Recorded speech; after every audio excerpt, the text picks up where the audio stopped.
Hey guys, welcome back to my channel. In today's video, I'm doing my April reading wrap-up.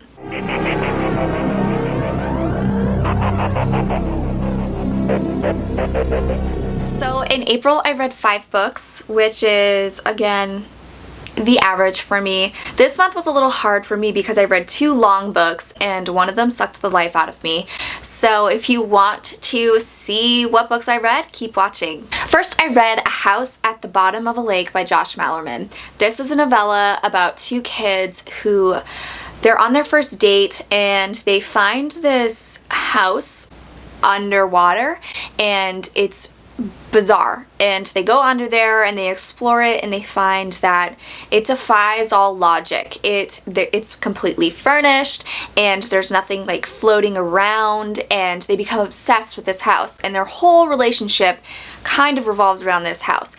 It's super eerie and creepy as you follow their journey as they investigate the house and try to figure out how it's possible. Yeah, I don't want to give too much away, but this was really well done, and it's also about first love and stuff like that, but it's not like overly romantic or in your face. I felt like it was definitely a horror story. I don't know if people don't think it is. I've seen some comments that they question that, but this is definitely a horror story. I highly recommend this one. It's a short novella by Josh Malerman, and I'm definitely reading more Josh Malerman after this. Next, so I read 2 books simultaneously, and one of those was Night Shift by Stephen King. Night Shift by Stephen King is one of his short story collections.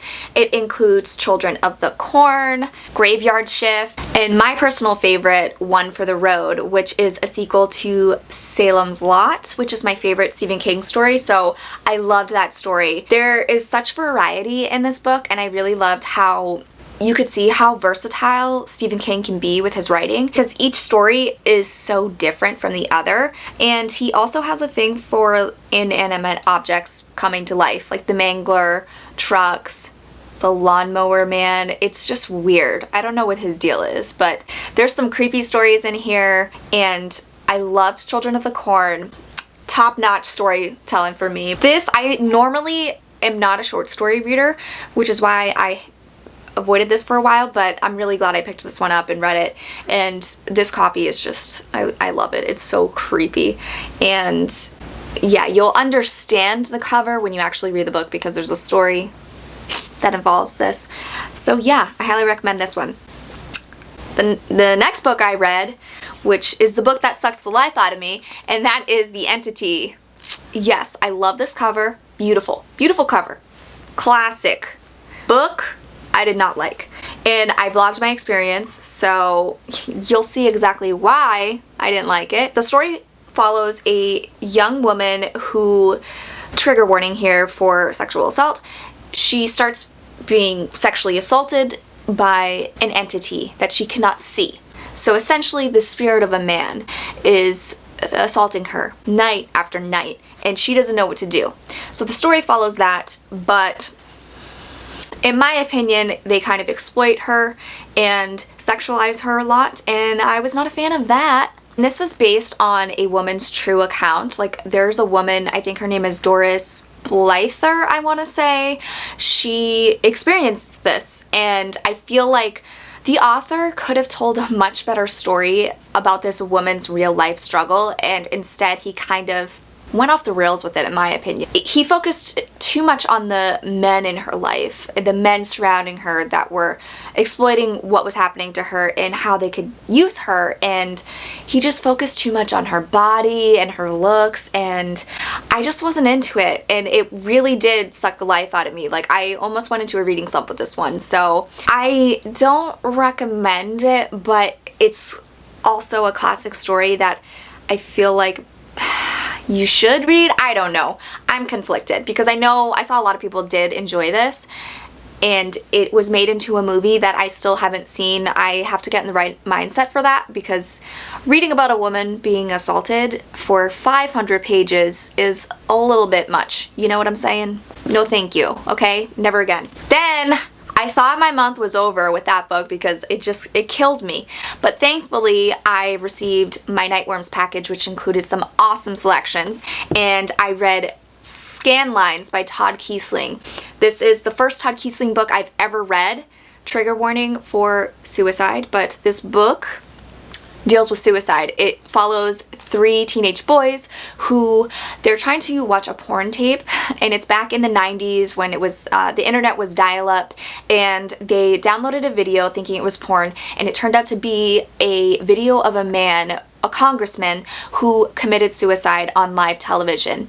And that's actually based on an actual event that happened. I think it was Bud Dyer. He was a congressman who was being accused of some skeezy shit that I can't remember right now, but he killed himself on live television. And I think the video is out there somewhere, but I wouldn't recommend looking it up unless you're into dark shit. So anyway, after these boys watch this tape, it freaks them out, and then they start being haunted by this tape. So it's very like The Ring in that aspect of a videotape that's kind of like it's cursed, and they are cursed their whole lives, and it's really haunting, and it's bleak, and it's a dark story, and it's a coming of age story too. So I just think it's really well written. I read it in one sitting. It's so good. It's short. It's only 100 pages, and I'm definitely reading more by Todd Keisling.